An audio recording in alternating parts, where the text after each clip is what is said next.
Hello and welcome back to an ever-growing yellow pine. Last episode we massively expanded our suburban area into these brand new zones, connecting up to our old European-style village separated by some farmland. Today we are going to continue in this direction towards where we are going to grow our capital city. But first, there's something that I really want to touch upon, and that is public transport. You see, I feel like for our individual villages, like this original area that we developed all those episodes ago, or even our airfield district, well, with these areas, I feel like the bus routes that we can create are sufficient. However, when it comes to areas like this, especially considering we are going to be building a big capital city over here, I just don't think buses are going to do the job. And so I'm going to do something extremely exciting now that I have been waiting this whole journey to unlock. And those are trains. So we're going to do that right now. And I really don't know what to expect with what we're going to unlock here. But there is a lot of stuff for us to explore here. So we've got a railway depot. So we don't just drop stations around willy-nilly, it seems. We actually need to have a depot, which is awesome. And we've also got a rail yard, which is even bigger. Do I even dare look at how big these things are going to be? I mean, relative to a block, the depot is already massive. What's the rail yard going to be? Oh, wow, that is a big, huge construction. Wow, okay, I think we're going to stick with our railway depots for the time being, for sure. And so the question remains, where are we going to put this depot? Well, I think somewhere central to our whole map kind of makes sense. And I see that we have this whole extensive area here that we haven't actually touched upon. Mostly because we have this great big railway line that cuts straight through our industry here. And if you guys remember, we have this small little winding road that if we follow far enough, will take us to the foothills of these mountains where we will unlock the beauty of the amber mines. And so I think this area makes a lot of sense to have our railway depot. And to be honest with you guys, looking at the amount of space we have available, I think we are actually going to go for the rail yard, purely because I absolutely love trains and I want to put as many rail lines and stations in as realistically possible. So we're going to stick one right here. And oh my god, this is a beautiful asset. Blooming heck, this is amazing. Wow, this is so varied. I really, really like this. I might just build depot after depot just because of how nice they look. It would fit really well into an industrial area, actually. Now I think of it, well, this is what this exploration series is all about. It's about figuring out how we're going to play this game in the long term. And so maybe in our next map, we will put this in the heart of our industry. Now, I obviously expected upgrades, so we've got our extra tracks we can add here, and also a maintenance hall, which is pretty cool. We're going to add some extra tracks just straight from the get-go, and we're going to terraform a little bit out here, just so our tracks aren't completely overhanging. And we're going to bring a beautiful gradual slope down here. And wow, we have unlocked a hell of a lot of things just by building our rail yard a second ago.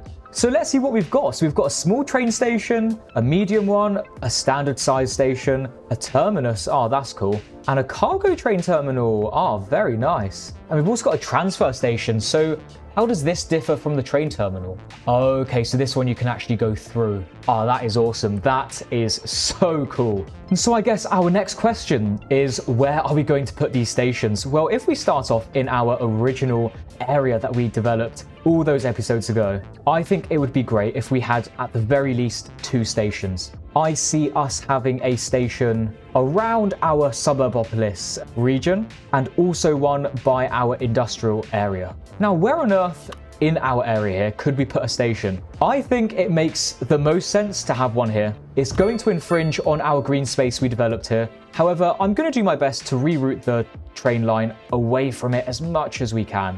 And then in our industrial area here, I think there are 2 places where it kind of makes sense to have our train station, either here or up here. And what I'm actually going to do is put a station in both of those places. And so we've got one here and we're going to stick another one along this road just like this. Oh, I'm so excited doing this. Like, I don't think you guys fully understand how much I love adding train lines into my cities. It just adds so much more connectivity and really builds to the realism as well. For our old European settlement here, I think it makes sense having a station slightly on the outskirts but near a lot of our commercial developments. So I think it would do the job here perfectly. And within this immensely huge development that we've made over the last 2 episodes, we are definitely going to need a few stations. Starting off in this area here, considering we have nothing built along this road right now, I think it would be quite cool to have a station here. Actually, scrap that. I've just changed my mind. We are going to put a station right here instead. I think it would work really nicely along this road, considering we don't really have anything built here right now. We obviously, from that brief we were given from one of you guys on Reddit the other day, we are not going to put a station within our gated community. However, we are going to put one up here. We're also going to take a look at this blank area we have here, and we're going to build in the sufficient infrastructure to build a station. I feel like this area here could definitely do with a station as well. So we're going to have to sacrifice a few homes here, unfortunately. We're going to have to D-zone a little bit more as well here. But again, it is a sacrifice for the greater good at this point. Hodges Airfield definitely needs one, considering it's a new build development. But first, it seems like we've got some energy problems. So we're just going to stick a couple more turbines in. I think having a station truly in the heart of our area here makes a lot of sense, considering we have a lot of high density as well. We don't want people needing to walk too far for the station, so this kind of works. Next thing, the exciting thing, is to now draw our tracks. We're going to start in Suburbopolis and head towards our industry. And so we're going to have to sacrifice all of these beautiful houses in the process, unfortunately, and create a fairly steep bridge to go over our pedestrian pathway we've got here and to go over this house. How cool is that? I mean, if they ever need their roofing done, there's going to be very little margin to actually get anything done, but we're going to bring this bridge directly over here, and we're going to take this internal train line all the way along here before we head underground. And we're going to turn into a subway for a little short period of time. I have no idea how the funding for such a subway for a tiny village was ever authorized, but we're going to go beyond that for now. We're going to stick our head out here, and we are going to create one of the tightest bends here so we can marry up to our main track.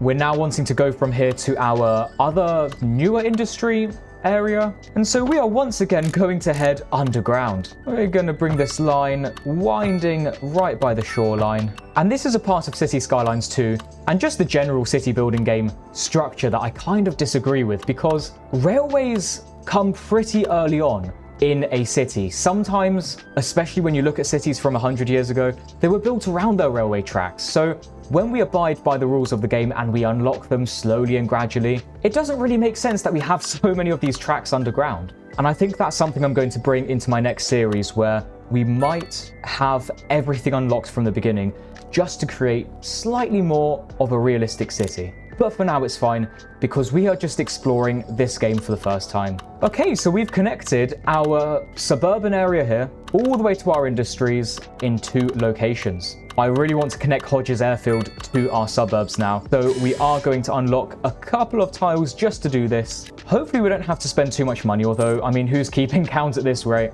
We are going to have a railway that goes across our little road here. And considering this is the old grid layout, if you guys remember from the billionaire business mogul that built this in the 1920s, I'm actually going to keep our train lines going over these roads, because I feel like that's the way it would have been done back in the 20s. And we're going to just assume that the military, when they took over this area, never got rid of the railway lines fully. This track is going to hug our coastline here before skirting across our farmland and heading underground. We're going to have ourselves a wacky, crazy little bend here to connect up. And there we go. We have our Hodges Airfield connected to our Suburbopolis and the rest of our suburbs as a result, and our industries. We're now going to hop over the river and connect our industry here to this rail line. However, I've got something planned, and I want you guys to tell me in the comments what you think about it. And that is the idea of having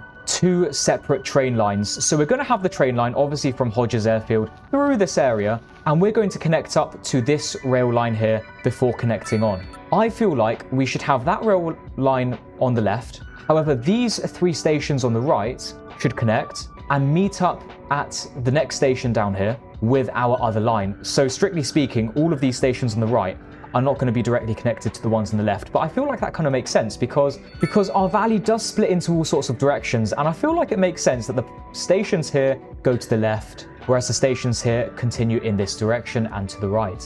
And so we are going to bring this train line around here and bring it over the river and popping back up here. I have no idea what happened to the land here. It just seems like there's a massive hole. And I'll be honest with you guys, I kind of like this. I mean, we could consider it a bit of like a vent, an evacuation hatch maybe. A massive liability, that's for sure, from a pedestrian's perspective. But I really like it, so we're going to keep it. And we're going to do the exact same here. And this train line we're going to bring directly across our road here. I have no idea why it caused that house to dezone. We're just going to ignore that. However, somehow we get so close to this house, but it doesn't despawn. Make it make sense. And then we're going to come around, winding through these tiny little gaps we have before meeting up with this station.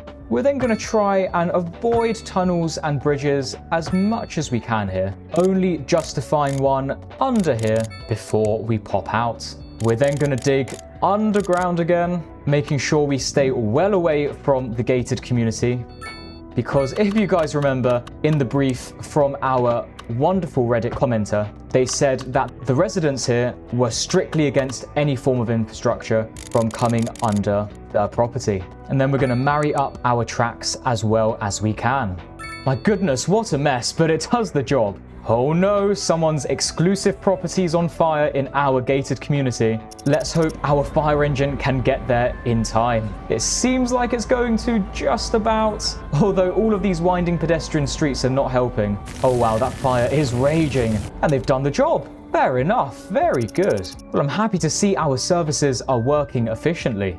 Last thing we've got to do now is actually connect up our depot to the line. Oh, nice. We've become a large city. Awesome. Look at us go, guys. We are growing like anything now. Okay, so we've got everything kind of branching out, which is cool. And from my understanding, it should be fine then if we are able to connect our train line here in both directions. But then at this junction here, we also need a way for our train line to double back on itself, if that's possible. And I have no idea what it's created here, but if it works, then I guess it works. And so let's create some train lines. I'm going to start our first line at the Hodges airfield and take a little journey to Suburbopolis, to our industrial area here, before continuing to our next industrial area, across the river here, and then finally to this development here, before we start the route back again. We're going to color this line in red so it's very visible to us. And we're now going to do the same for this shorter route here,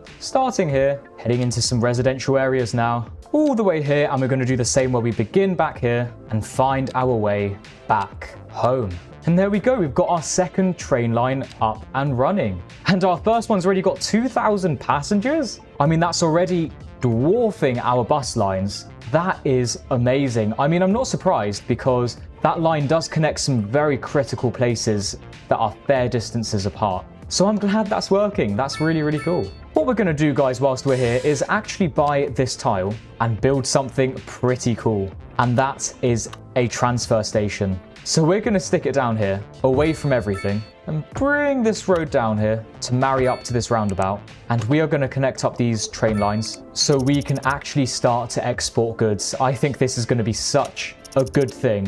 Hey, look at this. We've already got our first visible train coming round, and that is a beautiful train. I love this. And we also already have our first delivery van actually utilizing the cargo transfer station. So that is amazing. And that is exactly what we want. I think we're going to finish off this episode, guys, by buying a few more tiles around here. And that's because we're going to expand our main road here to connect up to the cargo train terminal, but also to branch out a road here for a very important reason. And that is because we have got immense industrial demand.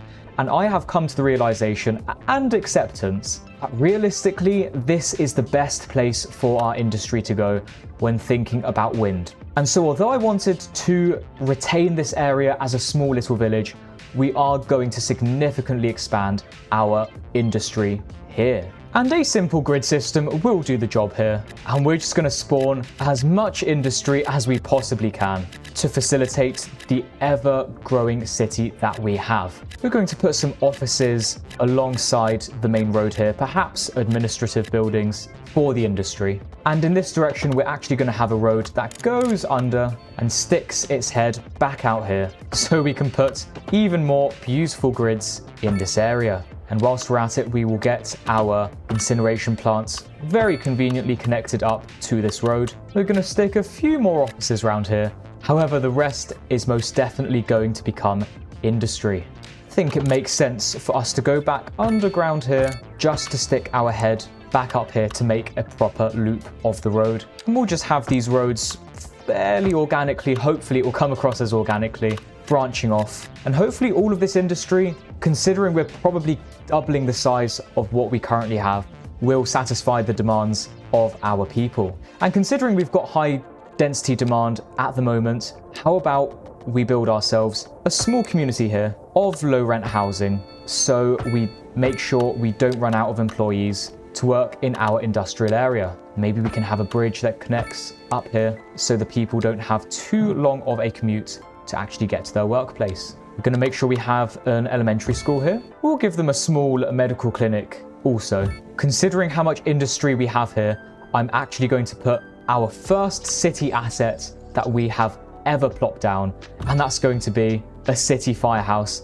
looking ridiculously out of place in this very unpopulated area. And actually we're going to stick some offices around here just so it fits in a little bit more. Here we're going to stick low rent housing everywhere, hopefully boosting our population as well. And we'll leave this area as a few shops for them to make the most of. We'll get an outdoor gym going here and maybe a tiny park here for their well-being. We're going to do the exact same here as well. I think we're going to be far enough away to not be negatively affected by the pollution, nor are we going to be affected by the noise. And we'll put ourselves down here some more low rent housing, because this industry is going to need people to work. And we'll stick some shops along here. And so let's check out to see if our industry and low rent housing explodes in growth. And it most definitely seems like it is. We must be surely satisfying the demand by allowing for so much growth. And it seems like we have satisfied that. So that's amazing. And so as that brand new industry zones in, guys, I am going to leave you. As always, thank you so very much for watching, and make sure you do stay tuned with the growth of Yellow Pine, where next episode we are going to get closer to developing our capital city. If you want to stay in the loop of this city's growth, then make sure you subscribe, and if you have the heart to hit a like and even leave a comment, then you truly will make my day, and I will be forever thankful. The great city of Yellow Pine says goodbye to you, and I will see you very, very soon.